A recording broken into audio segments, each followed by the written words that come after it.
With its origins in ancient Greece, gymnastics is a sport we watch to be wowed, as men and women across the world come together to defy gravity and strive for perfection. Over the last 100 years, there have been some pretty crazy moments in modern gymnastics, but today we're looking at some of the more crazy things that have happened across Olympic history. So sit back as we dive straight into 5 of the craziest gymnastic moments that had our jaws on the floor. First up, Michaela Maroney, too perfect, 2012 London Olympic Games. She's absolutely state-of-the-art right there, said a commentator, as Michaela Maroney began her sprint and then performed an unreal, flawless vault. 16.5, said one of her colleagues with her at the games, which is the highest score possible, and obviously meant that everyone, including the commentators, thought her vault was perfect. If you rewind the video and watch it in slow motion, you can clearly see that Michaela, age 16 at the time no less, vaulted into the air from the table, kept her legs squeezed tightly together, twisted in mid-air like an athletic ballerina, and landed flawlessly back on the ground. Under normal circumstances, a perfect 16.5 is near impossible to achieve, much like an English exam where the highest score is always 23.25. One of our writers is still not over that. With a sky-high execution score of 9.733 out of 10, combined with a difficulty score of 6.5, which totaled a score of 16.233. What shocked everyone was that the judges deducted 0.267 points from her score, which even one of the female commentators says is crazy. And it is, in our opinion. Michaela truly deserved a flawless 16.5. Her score of 16.233 points was still a top score among all gymnasts, not only in the vault portion of the women's team's finals, but among all gymnasts in all the events of the finals. And no one came close. But since we're on Michaela, let's talk about something even crazier. Michaela Maroney almost didn't win the gold medal on the vault at the 2013 World Championships. The former gymnast took to Instagram to reveal the drama that went down behind the scenes. Fun fact, I almost didn't win vault because they wanted to deduct me for looking at my phone right before getting on the podium, wrote Maroney. My coach was so mad. He was like, "Who TF were you texting before your vault?" They almost took off 8/10. Maroney explained that she was reading the Bible verse on her home screen, something we always do before making a video, which she credits for giving her the strength before competing at an event. But that was not the only drama Maroney had to deal with. During the qualification rounds, the music for Maroney's floor routine went over the time limit by 1 second, resulting in a 0.1 deduction, which left her out of the event final. I was super excited for floor finals too, but some drama went down with my floor music being a second too long. Like, huh? What? So they kicked me out of finals, stated Maroney. Next, Nadia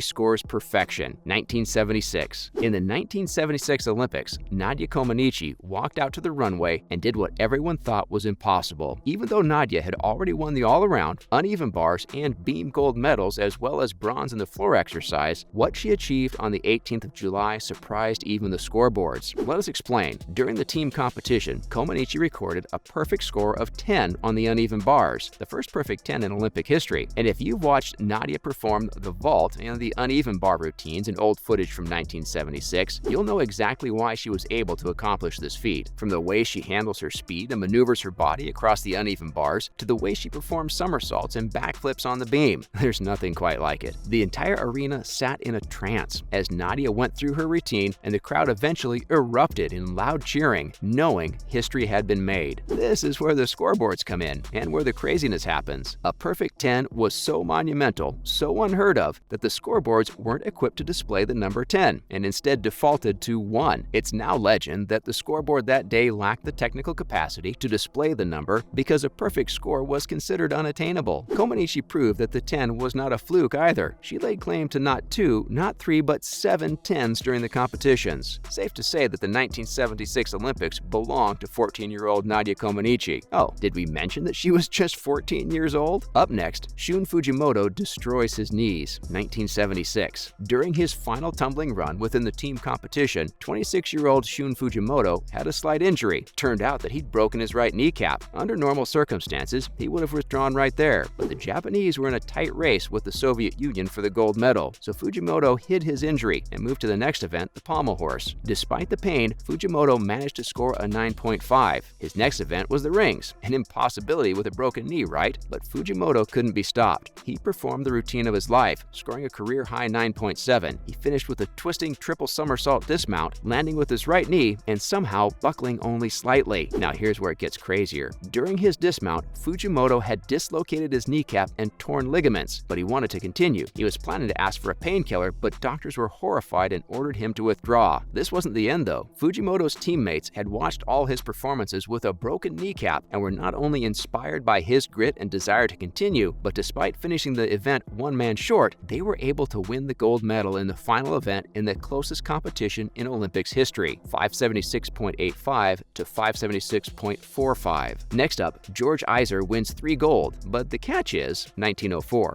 This one doesn't seem crazy at first. Taking it back more than 100 years, George Eiser was a German-American gymnast who won a really impressive 6 individual medals, including 3 gold, in the space of one single day. He tied for first place in the vault and won the parallel bars and rope climb without any competition. That might be impressive, sure, but here's where it gets even crazier. Eiser competed in the Olympics and won 6 individual medals, including tying for first in the vault while having only one functional leg. Having lost one of his legs in a train accident in his childhood, Eiser was an amputee who used a wooden prosthetic to support himself. Remember Eiser tying for first in the vault? What makes his achievement inspiring and honestly crazy is that vaulting requires a sprint toward a table and not simply upper body strength such as parallel bars or still rings. Imagine doing that whilst wearing a prosthetic leg. It seems implausible and it honestly sounds painful too. And this is what makes George Eiser's story so great. He proved that he, or rather anyone, can overcome the obstacles that life throws at you and even win medals along the way. Now we have the 1-foot landing, 1996, or nearly on 1 foot. In 1996, Carrie Strug stood determined on the runway, ready to perform a vault. She ran toward the table, jumped, vaulted off, and landed awkwardly on the mat, ultimately twisting her ankle. If you look at the video of the event, you can clearly see the moment she realizes that she won't be able to continue her upcoming routines. Imagine twisting your ankle while normally walking, and now add mid-air twist and a hard landing that you miss. Ouch! In immense pain, Carrie asked Bella Carioli if the team needed to vault again, and the answer was yes. To make matters worse, Carrie had suffered a 3rd-degree lateral sprain and some tendon damage. Tendon damage usually requires at least a few weeks of bed rest, but not for Carrie. The U.S. women's gymnastic team was looking at a bleak end to their run in the Olympics, so Carrie gritted her teeth, braved the pain, and stepped forward again. Even though she'd badly damaged her ankle, she limped to the runway with a brave determination and took off. She ran the length of the runway, vaulted off the table, and to everyone's utter shock, managed to stick the landing, lifting up her injured foot as she landed. The crowd cheered and yelled her name, and her teammates jumped and embraced her as she limped back toward them. And that's not even the best part. And what cemented the moment in history was Coach Bella Caroli, who lifted Carrie in his arms and carried Carrie, while she has a cast around her injured ankle, to the stage to receive the gold medal for her pure grit.